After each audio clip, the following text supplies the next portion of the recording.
Hello everyone, स्वागत है आपका हमारे यूट्यूब चैनल एडोमेनिया में वेयर लर्निंग बिगिंस। हमने लास्ट वीडियो में करा था, हमने दो इंटरेक्शंस के बारे में पढ़ा था, that is mutualism and parasitism. आज हम पढ़ेंगे फर्दर जो और इंटरेक्शंस है, that is predation, competition, commensalism and amensalism. सबसे पहले हम प्रीडेशन के बारे में डिस्कस करेंगे। प्रीडेशन में एक को बेनिफिट होगा और एक को हार्म होगा। दो स्पीशीज होंगी इसमें, जिसमें से जो एक है, जो फर्स्ट स्पीशीज है वो बेनिफिटेड हो रही है और जो सेकंड है उसको हार्म हो रहा है। ठीक है, ये पॉजिटिव और ये नेगेटिव। पॉजिटिव से हम क्या शो करते हैं, बेनिफिट, और नेगेटिव से हम क्या शो करते हैं, हार्म। ठीक है, जो पॉजिटिव वाले को हम इसमें क्या बोलते हैं, प्रीडेटर, और नेगेटिव वाले को हम क्या बोलते हैं, प्रे। ठीक है, इसमें क्या होता है, जो प्रीडेटर है वो प्रे को खा जाता है। मतलब प्रीडेटर क्या करेगा, प्रे को खा जाएगा, प्रे को ईट कर लेगा। फॉर एग्जाम्पल जैसे कि लॉयन और डियर के केस में होता है। जो लॉयन है वो प्रीडेटर है, ठीक है, और जो डियर है वो प्रे है। ठीक है, लॉयन क्या करेगा, डियर को खा जाएगा, तो इसको बेनिफिट हो रहा है, इसको फूड मिल रहा है, तो ये क्या है, प्रीडेटर, और इसको हार्म हो रहा है क्योंकि खाया जा रहा है, इसकी पॉपुलेशन डिक्रीज हो रही है, ये बिल्कुल एक मतलब खत्म हो रहा है, तो ये क्या है, हार्म हो रहा है, और इसको हम क्या बोलेंगे, प्रे। ठीक है, प्रीडेटर कुछ रोल प्ले करता है। ये क्या क्या रोल प्ले करते हैं इकोसिस्टम में,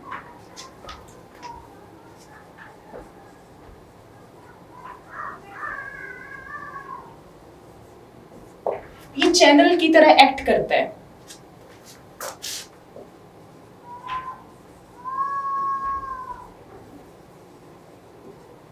फूड चेन में जो प्रीडेटर होता है, role of predator, food chain में जो प्रीडेटर होता है वो एज अ चैनल की तरह काम करता है for energy transfer.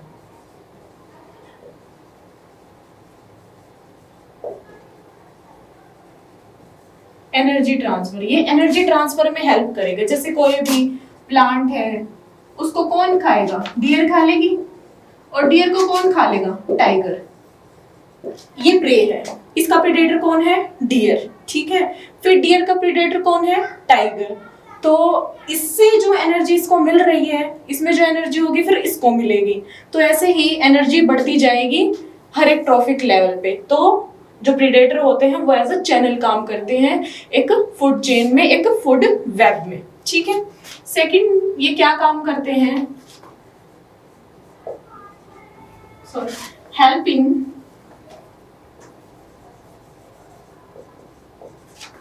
Controlling pray population.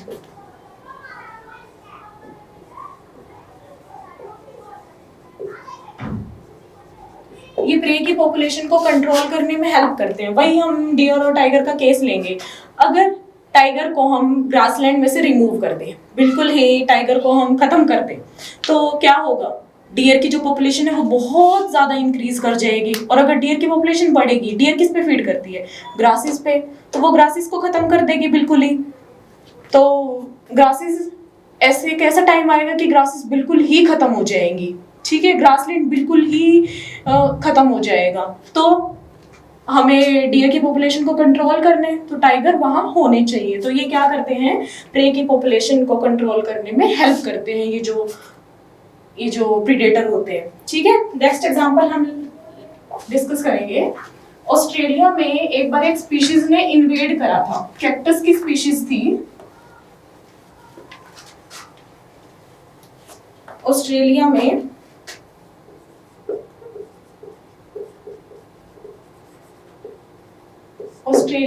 Cactus की स्पीशीज ने इन्वेड करा था।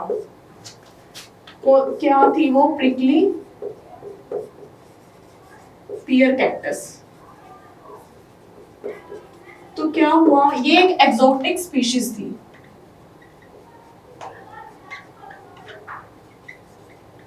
एक्सोटिक स्पीशीज थी। मतलब एक्सोटिक स्पीशीज का क्या मतलब होता है, मतलब ये स्पीशीज वहाँ की नहीं थी, ये कहीं बाहर से आई थी, मतलब ऑस्ट्रेलिया से बाहर की ये स्पीशीज थी।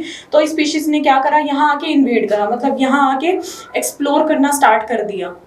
और जब ये यहाँ आई तो इसका कोई प्रीडेटर नहीं था। अगर इसका प्रीडेटर नहीं होगा तो कोई इसे खाएगा भी नहीं। इसकी पॉपुलेशन जो है वो इंक्रीज होती जाएगी, इंक्रीज होती जाएगी, और इसकी पॉपुलेशन बहुत ज़्यादा इंक्रीज हो गई थी। तो क्या करा, ऑस्ट्रेलियन गवर्नमेंट ने इसके प्रीडेटर को वहाँ इंट्रोड्यूस कराया। इसका प्रीडेटर कौन था, मॉथ। ठीक है, तो ऑस्ट्रेलियन गवर्नमेंट ने क्या करा, मॉथ को वहां इंट्रोड्यूस कराया। फिर मॉथ ने क्या करा, इस पे फीड करना स्टार्ट कर दिया, जिससे इसकी पॉपुलेशन कंट्रोल होने लगी। तो हमें एक प्रीडेटर बहुत नेसेसरी होता है प्रे की पॉपुलेशन को कंट्रोल करने के लिए। प्रीडेटर की बहुत ज़्यादा रिक्वायरमेंट है एनवायरनमेंट में बैलेंस रखने के लिए, इकोसिस्टम बैलेंस्ड रहे, बायोडाइवर्सिटी हमारी बैलेंस्ड रहे, तो प्रीडेटर की बहुत ज़रूरत होती है। ठीक है, नेक्स्ट है, जो प्रीडेटर है वो क्या करता है, रिड्यूसेस द कंपटीशन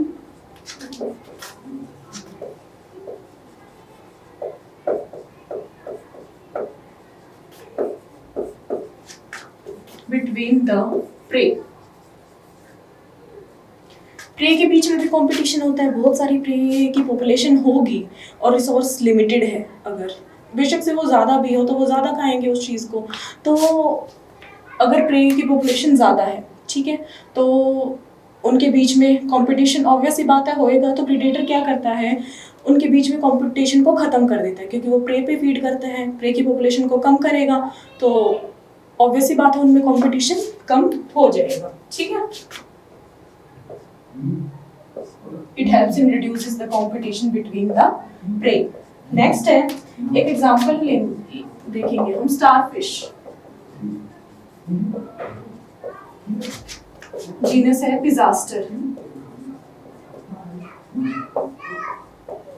ये अमेरिकन कोस्ट में मिलती है, जो अमेरिकन पैसिफिक कोस्ट होता है, ये स्टारफिश वहाँ मिलती है। इसने मोर देन 10 इनवर्टिब्रेट्स की स्पीशीज को एक्सटिंक्ट कर दिया, क्योंकि ये उस पर फीड करती थी। इसने मोर देन 10 इनवर्टिब्रेट्स की स्पीशीज को क्या कर दिया, एक्सटिंक्ट कर दिया, क्योंकि ये उन पे फीड करती थी। ये प्रे थे और ये प्रीडेटर थी, इसने उनको बिल्कुल एक्सटिंक्ट कर दिया। अगर प्रीडेटर ऐसे ही एक्सटिंक्ट करेंगे तो एक टाइम ऐसा होगा कि प्रे की स्पीशीज बिल्कुल ही खत्म हो जाएंगी। मान लो कोई प्रीडेटर है,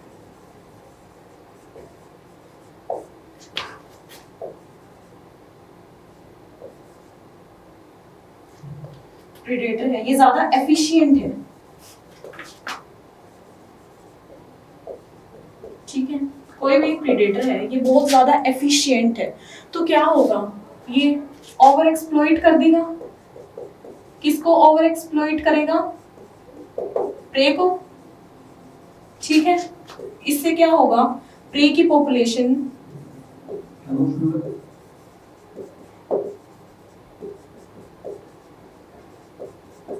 प्रे पॉपुलेशन एक्सटिंक्ट कर जाएगी। अगर प्रे पॉपुलेशन एक्सटिंक्ट कर जाएगी तो प्रीडेटर को भी खाना नहीं मिलेगा। जब प्रे की पॉपुलेशन नहीं रहेगी तो प्रीडेटर कहाँ से खाना खाएगा।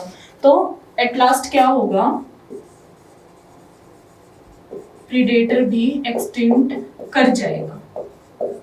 और अगर ये ऐसे ही एक्सटिंक्ट करते रहे, ना प्रे बचा ना प्रीडेटर बचा, तो इकोसिस्टम इम्बैलेंस हो जाएगा, इकोसिस्टम में कुछ बचेगा ही नहीं। तो क्या होता है,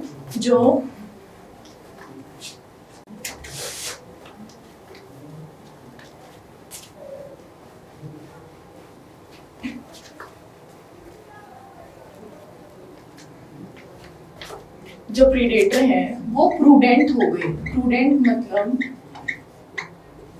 उन्होंने अपनी जजमेंट्स पर काबू पाना शुरू कर दिया, मतलब वो अपनी केयरफुली जजमेंट्स करने लगे, केयरफुली सेफली अपनी जो जजमेंट्स है वो करने लगे कि भाई उनको लिमिटेड प्रे स्पीशीज पर ही फीड करना है। ये नहीं कि वो फीड करते रहेंगे, ऐसा नहीं। वो प्रूडेंट हो गए, उन्होंने लिमिटेड स्पीशीज पर ही, लिमिटेड प्रे पॉपुलेशन पे ही फीड करना स्टार्ट कर दिया। ठीक है, फिर कोई भी प्रे है, ठीक है, वो अपने आप को खत्म तो नहीं करना चाहेगी, वो कुछ ना कुछ ऐसे तरीके अपनाएगी जिससे वो बच सके, मतलब कुछ अडेप्टेशंस एक्वायर करेगी। तो कुछ प्रे की पॉपुलेशन ने कुछ अडेप्टेशंस एक्वायर करी। मेनली हम पढ़ेंगे कैमोफ्लेज एंड मिमिक्री। ठीक है, इन दो के बारे में पढ़ेंगे। कैमोफ्लेज में क्या होता है, वो अपना कलर चेंज कर लेते हैं।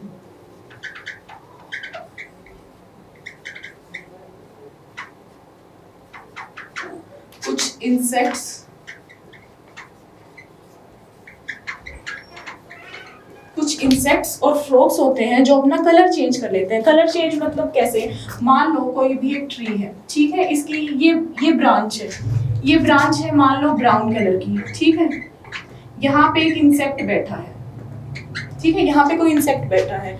तो कुछ ऐसे इंसेक्ट्स होते हैं जो अपना कलर चेंज कर सकते हैं, उनमें एबिलिटी होती है अपना कलर चेंज करने की। तो वो क्या करेंगे, ये ब्राउन कलर के हैं तो वो भी ब्राउन कलर के हो जाएंगे। और कोई भी एक प्रीडेटर है, उसको दोनों सेम कलर के हो गए तो उसको क्या लगेगा कि ये भी ब्रांच का कोई पार्ट है, उसको पता ही नहीं चलेगा कि ये इसकी प्रे है, ये कोई इंसेक्ट है या फिर कुछ और है, मतलब जिस पे ये फीड करता है, प्रीडेटर को पता ही नहीं चलेगा। तो ये क्या होगा, ये बच जाएगा। तो ये इसने एक अडेप्टेशन एक्वायर कर ली थी। ये कुछ फ्रॉग्स में, इंसेक्ट्स में, इनमें होता है। ठीक है, फिर मिमिक्री में क्या होता है, कॉपिंग द अदर स्पीशीज और अदर ऑर्गेनिज्म। ठीक है, इसमें क्या होता है कि एक ऑर्गेनिज्म दूसरे ऑर्गेनिज्म को कॉपी करता है। मान लो कुछ एक हार्मलेस ऑर्गेनिज्म है, वो किस तरह का बन जाएगा, हार्मफुल ऑर्गेनिज्म की तरह दिखना स्टार्ट हो जाएगा। ये किसके केस में होता है, कुछ स्नेक्स के केस में होता है। जो नॉन पॉइजनस स्नेक्स होते हैं ना,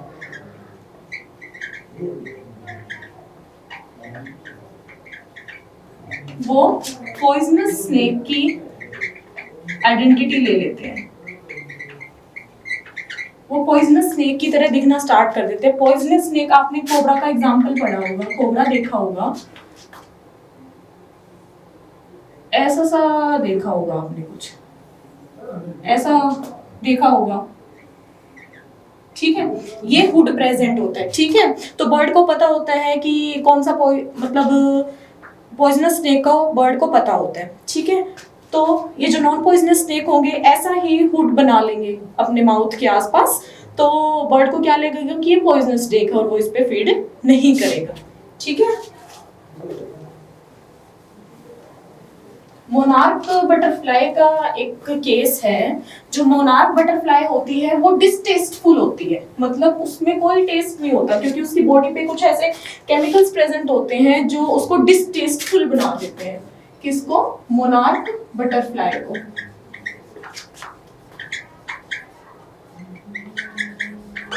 ठीक है, ये क्या होती है, डिसटेस्टफुल होती है। तो कुछ ऐसी बटरफ्लाईज होती हैं जो इसकी अपीयरेंस ले लेती हैं, मतलब इस जैसी शेप ले लेती हैं, इस जैसा साइज हो जाता है, इस जैसा कलर हो जाता है, जिसकी वजह से क्या होता है, इंसेक्ट मतलब जो भी उनका प्रीडेटर होता है उसको क्या लगता है कि ये भी डिसटेस्टफुल ही होंगे, क्योंकि मोनार्क बटरफ्लाई डिसटेस्टफुल होती है, वो इस पे फीड नहीं करते, तो उनको ऐसा लगेगा कि ये भी मोनार्क बटरफ्लाई है और वो उसको छोड़ देंगे, मतलब वो बच जाएगी। तो ऐसी ही इन्होंने कुछ एडेप्टेशंस एक्वायर कर ली थी। ये तो किसने करी थी, एनिमल्स में करी थी। प्लांट्स भी कुछ ऐसी एडेप्टेशंस एक्वायर कर लेते हैं जिससे वो बच जाते हैं, जैसे कि उनकी बॉडी पर थॉर्न्स प्रेजेंट होते हैं, स्पाइन्स प्रेजेंट होती है, पॉइंटेड स्ट्रक्चर। ठीक है, जिसकी वजह से जो हर्बीवोर्स हैं इनको नहीं खाते, इनको छोड़ देते हैं।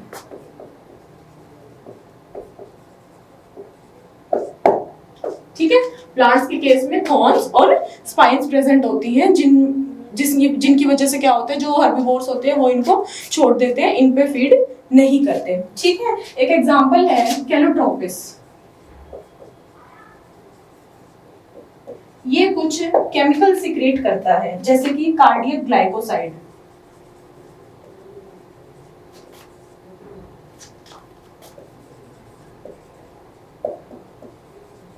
ये टॉक्सिक होता है, हाईली पॉइजनस।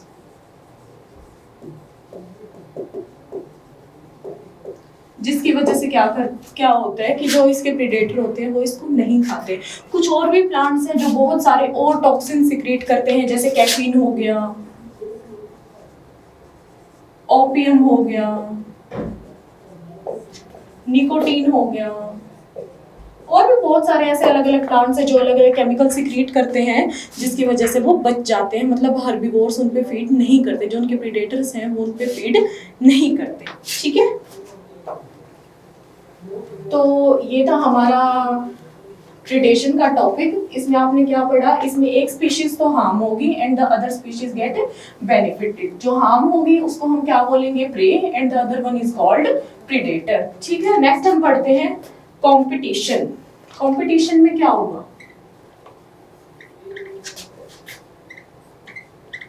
कंपटीशन में दो स्पीशीज होंगी, ठीक है, स्पीशीज 1 एंड स्पीशीज 2, दोनों को हार्म होगा। ठीक है, स्पीशीज 1 को भी हार्म होगा एंड स्पीशीज 2 को भी हार्म होगा। जो कंपटीशन है वो सेम स्पीशीज के बीच में भी हो सकता है, सिमिलर स्पीशीज के बीच में भी हो सकता है, और डिफरेंट स्पीशीज के बीच में हो सकता है।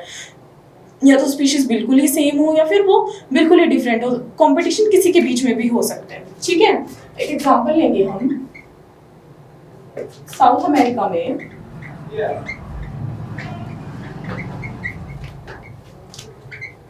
लेक है एक, उसमें फ्लेमिंगो और वहां पे जो रेजिडेंट स्पीशीज होती है उस लेक की, उनके बीच में कंपटीशन होता है। किसके ऊपर वो compete करती है, ज़ूप्लैंक्टन के ऊपर, क्योंकि ज़ूप्लैंक्टन की जो अमाउंट होती है वो लिमिटेड होती है। ठीक है, ज़ूप्लैंक्टन लिमिटेड अमाउंट में प्रेजेंट होते हैं और दोनों का खाना क्या है, ज़ूप्लैंक्टन। ठीक है, तो जो सुपीरियर स्पीशीज होगी वही तो खा पाएगी, मतलब जो ज्यादा बेनिफिशियल होगी, ज्यादा एक्टिव होगी, वही खा पाएगी। तो इन दोनों के बीच में कंपटीशन हो जाता है ज़ूप्लैंक्टन को लेके। ठीक है, फिर है एक और एग्जांपल लेंगे गैलापागो आइलैंड में।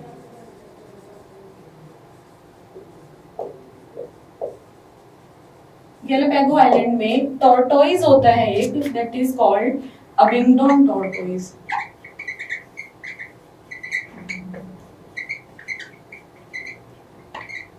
अबिंगडोन टॉर्टोइज, ठीक है, गैलापागो आइलैंड में एक टॉर्टोइज होता है अबिंगडोन टॉर्टोइज। जब हम यहाँ पे गोट को इंट्रोड्यूस कराते हैं तो गोट तो क्या है, ज्यादा ग्रासेस खाती है एज कंपेयर टू अबिंगडोन टॉर्टोइज।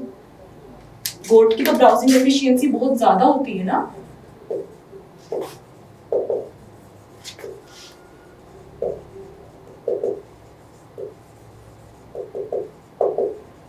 तो क्या होगा, जो गोट की क्या होगी, ब्राउजिंग एफिशिएंसी ज्यादा होगी, जिसकी वजह से टॉर्टोइज को खाना बहुत कम मिलेगा। तो इसकी स्पीशीज ऑलमोस्ट एक्सटिंक्शन पर आ जाती है। बिल्कुल एक्सटिंक्ट तो नहीं हुई अभी तक, तो ऑलमोस्ट एक्सटिंक्शन पर, लॉस्ट पर आ जाती है, क्योंकि जो गोट की ब्राउजिंग एफिशिएंसी है वो बहुत ज्यादा होती है। ठीक है, एक और एग्जांपल हम लेंगे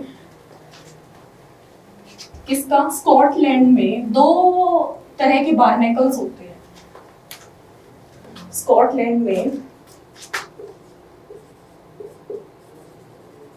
दो तरह के बार्नेकल्स होते हैं। One is Balanus and the other one is Cathendrus. ठीक है, दो तरह के बार्नेकल्स होते हैं, बैलेनस एंड कैथेंड्रस। ये बार्नेकल क्या होता है, सुपीरियर वन होता है, तो ये क्या होगा, इंफीरियर वन। ये सुपीरियर है तो ये इसकी स्पीशीज को कम कर देगा। ठीक है, कंपटीशन में उसको हरा देगा, तो ये सुपीरियर रह जाएगा और ये इंफीरियर रह जाएगा। ठीक है, कंपटीशन में क्या होता है, ज्यादातर हर्बीवोर्स ज्यादा अफेक्टेड होते हैं कार्निवोर्स से। जो हर्बीवोर्स हैं वो ज्यादा अफेक्टेड होते हैं कार्निवोर्स से, ठीक है। एक प्रिंसिपल के बारे में डिस्कस करेंगे हम, किसने दिया था वो, गोस एक साइंटिस्ट थे, उन्होंने एक प्रिंसिपल दिया था। गोस साइंटिस्ट ने एक प्रिंसिपल दिया था, क्या नाम था उस प्रिंसिपल का, कॉम्पिटिटिव एक्सक्लूजन प्रिंसिपल। क्या नाम था, कॉम्पिटिटिव एक्सक्लूजन प्रिंसिपल, या फिर हम कंपटीशन एक्सक्लूजन प्रिंसिपल भी लिख सकते हैं, कुछ भी लिख लो आप, कॉम्पिटिटिव एक्सक्लूजन प्रिंसिपल या फिर कंपटीशन एक्सक्लूजन प्रिंसिपल। इसमें उन्होंने क्या बताया था कि जो मान लो 2 स्पीशीज हैं, ए है एंड बी है, और ये रिसोर्स है, ए भी इसी रिसोर्स पे फीड करती है और बी भी इसी रिसोर्स पे फीड करती है। तो एक टाइम पे क्या होगा, इन दोनों के बीच में कंपटीशन हो जाएगा, या तो स्पीशीज ए ही इस रिसोर्स को खाएगी या फिर स्पीशीज बी इस रिसोर्स को खाएगी, दोनों नहीं खा पाएंगी। स्पीशीज ए या तो बी को हरा देगी या फिर स्पीशीज बी ए को हरा देगी, ठीक है। दोनों के बीच में कंपटीशन हो जाएगा, सिर्फ एक ही स्पीशीज बचेगी, या तो ए स्पीशीज इसको खत्म कर देगी बिल्कुल, या फिर बी स्पीशीज इसको खत्म कर देगी, ठीक है। तो इन्होंने क्या बताया, इसमें क्या था कि एक जगह पर सिर्फ एक ही स्पीशीज रह पाएगी अगर वो सेम रिसोर्स पे फीड कर रही है। तो मान लो अगर दो स्पीशीज एक ही रिसोर्स पे फीड कर रही है तो वहां सिर्फ एक ही स्पीशीज रहेगी, वो दोनों स्पीशीज वहां को एग्जिस्ट नहीं कर सकती, ठीक है। अगर रिसोर्स लिमिटेड है तो, ठीक है, अगर रिसोर्स लिमिटेड है तो वहां सिर्फ एक ही स्पीशीज को एग्जिस्ट करेगी। कई बार क्या होता है कि स्पीशीज एक साथ रहना चाहती है, मतलब वो अलग नहीं होना चाहती या फिर वो कंपटीशन नहीं करना चाहती, तो वो क्या कर लेती है, मतलब को एग्जिस्ट करने के लिए वो 2 प्रोसेसेस को फॉलो करती है, दैट इज कैरेक्टर डिस्प्लेसमेंट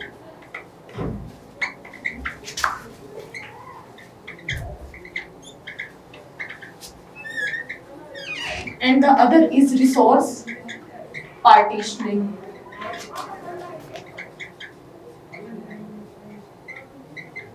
ठीक है, पहला क्या होगा, character displacement, and the second one is resource partitioning. Character displacement में क्या होगा, वो अपने कैरेक्टर्स चेंज कर लेंगे, ठीक है, धीरे धीरे, मतलब जब वो नहीं चाहेंगे कि भाई उनको अलग नहीं होना, एक्सक्लूशन नहीं चाहिए उन्हें को एग्जिस्टेंस चाहिए एक दूसरे के साथ, तो वो क्या करेंगे, कैरेक्टर डिस्प्लेसमेंट करेंगे, अपने कैरेक्टर्स में कुछ चेंजेस लेके आएंगे कि भाई मान लो दोनों स्टार्टिंग में एक ही स्पीशीज में फीड कर रहे हैं, जो ए स्पीशीज है बी स्पीशीज है, बी स्पीशीज ने अपने अंदर कुछ कैरेक्टर डिस्प्लेसमेंट कर लिया, ठीक है, उसके कैरेक्टर्स थोड़े थोड़े चेंज होने लगे, वो किसी दूसरे रिसोर्स पे फीड करने लगे, ठीक है, उसने इन रिसोर्सेज को ए के लिए छोड़ दिया और जो बी है वो किसी दूसरे रिसोर्स पे फीड करने लगी, ठीक है। रिसोर्स पार्टीशनिंग में क्या होगा कि जो स्पीशीज ए है, मान लो ये ए है एंड दिस इज बी, और रिसोर्स सेम है इनके बीच में, ठीक है। जो ए स्पीशीज है वो एक डिफरेंट टाइम पे फीड करेगी उस रिसोर्स को, और जो बी स्पीशीज है वो किसी दूसरे टाइम पे फीड करेगी। ए स्पीशीज मान लो सुबह फीड कर रही है उस रिसोर्स पे, तो बी स्पीशीज शाम को फीड कर लेगी, मतलब जो उनका फीडिंग टाइम है वो चेंज हो जाएगा, डिफर कर जाएगा, तो वो कोएग्जिस्टेंस शो करेंगी इंस्टेड ऑफ एक्सक्लूजन, ठीक है। एक साइंटिस्ट था मैकआर्थर, ठीक है, इन्होंने 5 डिफरेंट स्पीशीज देखी वार्बलर्स की। वार्बलर्स स्मॉल टाइनी बर्ड्स होते हैं, ठीक है, एक ट्री पे, ठीक है, कोई स्पीशीज यहाँ रह रही है, मान लो एक स्पीशीज यहाँ रह रही है, दूसरी स्पीशीज इस वाले हिस्से में रह रही है, तीसरी स्पीशीज इस वाले हिस्से में, चौथी यहाँ रह रही है और 5वीं यहाँ रह रही है, मतलब वो अलग अलग जगह रह रही है, को एग्जिस्ट तो कर रही है ना, एक ही ट्री पे वो रह रही है, ठीक है, लड़ तो नहीं रही है रिसोर्सेज के लिए। तो मतलब ऐसे ही उन्होंने डिफरेंट निच को ले लिया और वो अपने अपने निच में फीड करने लगी, ठीक है, वो कंपटीशन नहीं करा उन्होंने, ठीक है। तो मैकआर्थर ने 5 अलग अलग स्पीशीज देखी थी वार्बलर्स की, जो अलग अलग ट्री के डिफरेंट डिफरेंट एरिया पे फीड कर रही थी, ठीक है, रह रही थी या फीड कर रही थी। तो यहाँ कंपटीशन वाला टॉपिक खत्म होता है। कंपटीशन में हमने क्या पढ़ा कि दोनों स्पीशीज को हार्म होगा, ठीक है, एक सुपीरियर वन होगी and the other is inferior one, ठीक है। नेक्स्ट हम पढ़ेंगे कमेंसलिज्म।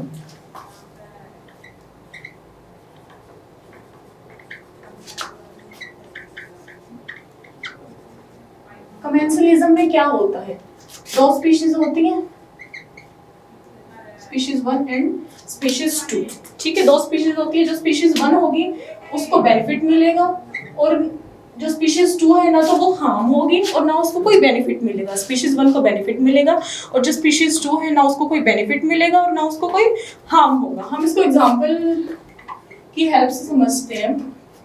एपीफाइट,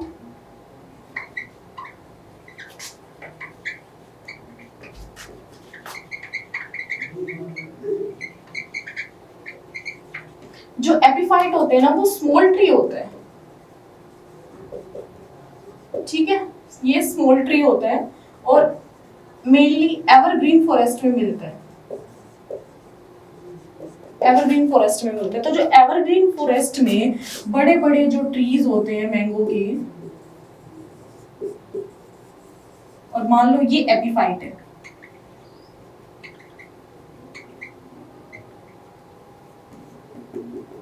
ये सन है, मान लो ये लाइट आ रही है, ठीक है।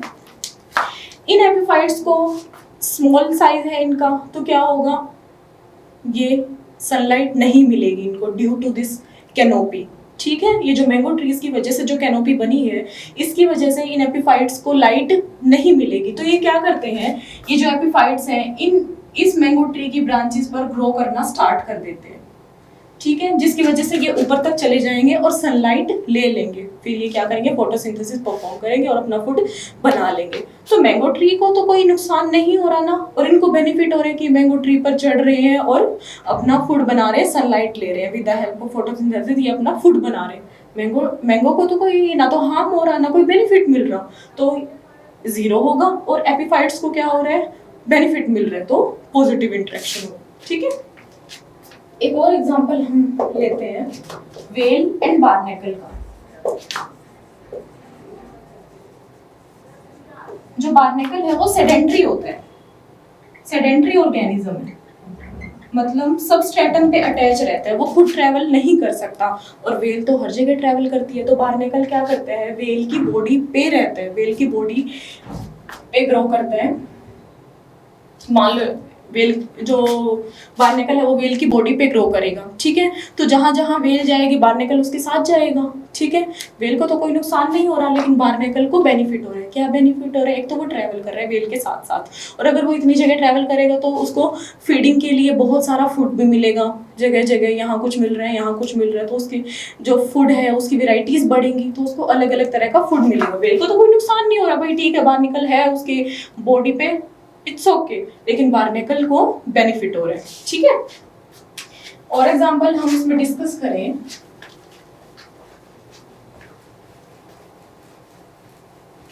तो क्या होंगे, कैटल और अर्गेट, देखा होगा आपने,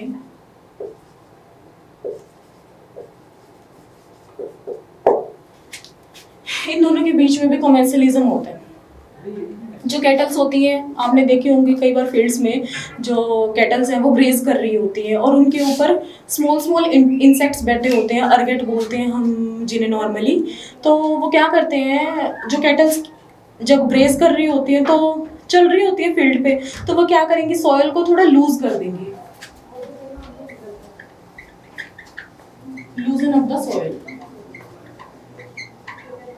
सॉइल को लूज करेंगी। तो वो क्या करेंगी, एक्सप्लोर करेंगी, किसे एक्सप्लोर करेंगी,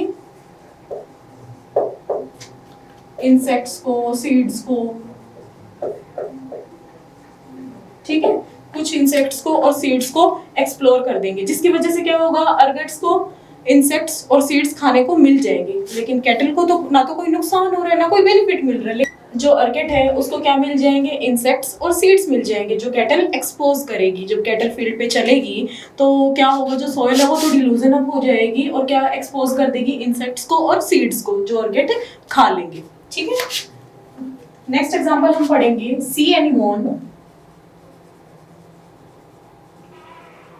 एंड क्लोन फिश का। ठीक है, सी एनीमोन के जो टेंटेकल्स होते हैं ना उनमें क्लोन फिश रहती है। ठीक है, क्लोन फिश उनमें रहती है जिसकी वजह से वो प्रेडेटर को नहीं दिखती, और अगर दिखती भी है तो वो स्टिंगिंग टेंटेकल्स की वजह से उसके पास नहीं आते। तो सी एनीमोन क्या करता है, उसको प्रोटेक्ट करता है। ठीक है, क्लोन फिश को बेनिफिट मिल रहा है लेकिन सी एनीमोन को तो कुछ नहीं मिल रहा, ना तो उसका कोई नुकसान हो रहा ना उसको कोई फायदा हो रहा। ठीक है, लेकिन क्लोन फिश को फायदा हो रहा है कि वो प्रोटेक्ट हो रही है। ठीक है, प्रेडेटर उसको ईट नहीं कर रहा। ठीक है, तो ये था हमारा कोमेंसलिज्म। एनसीईआरटी में अमेंसलिज्म भी दे रखा है, कुछ लाइंस दे रखी है उसके, और टेबल में भी उसके बारे में तो बताया गया है, तो हम उसके बारे में भी थोड़ा डिस्कस कर लेते हैं। That is amensalism.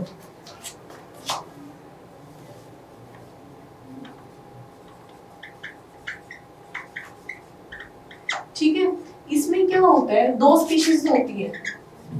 ठीक है, एक को ना तो कोई फायदा होगा और ना कोई नुकसान होगा, लेकिन जो सेकंड वाली होगी उसको नुकसान होगा। ठीक है, इसमें एक एग्जांपल मान लो हम किसी पेट्री डिश, ये कोई एक पेट्री डिश है, इसमें हम बैक्टीरिया को कल्चर कर रहे हैं। ठीक है, मान लो ये एक बैक्टीरिया है। ठीक है, और ये दूसरा बैक्टीरिया है। ठीक है, ये दो बैक्टीरिया है, दो तरह के बैक्टीरिया है, ये कुछ एंटीबॉडी सिक्रीट कर रहे हैं। ठीक है, ये किसके केस में होता है, पेनिसिलियम के केस में होता है। पेनिसिलियम के केस में होता है, ये कुछ एंटीबायोटिक सिक्रीट करता है।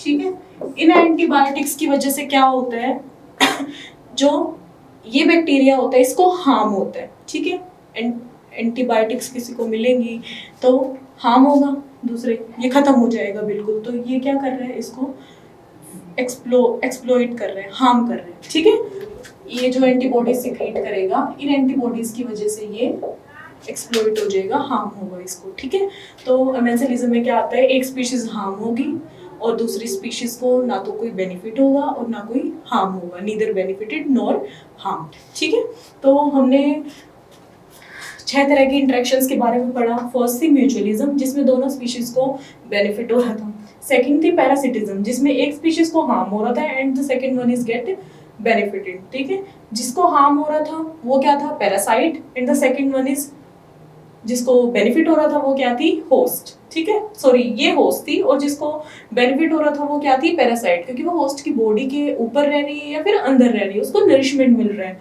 प्रेडेशन में एक पॉजिटिव रिलेशन शो करती है, एक नेगेटिव शो करती है। ठीक है, एक को हार्म होता है, एक को बेनिफिट होता है। ठीक है, कंपटीशन में दोनों को हार्म होता है।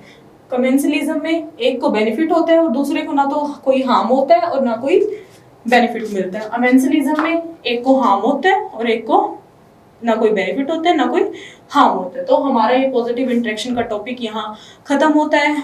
दुआ करती हूँ आपको वीडियो पसंद आई होगी। अगर आपको वीडियो पसंद आई है तो लाइक, शेयर एंड सब्सक्राइब जरूर करिएगा। Thank you, stay safe, thank you.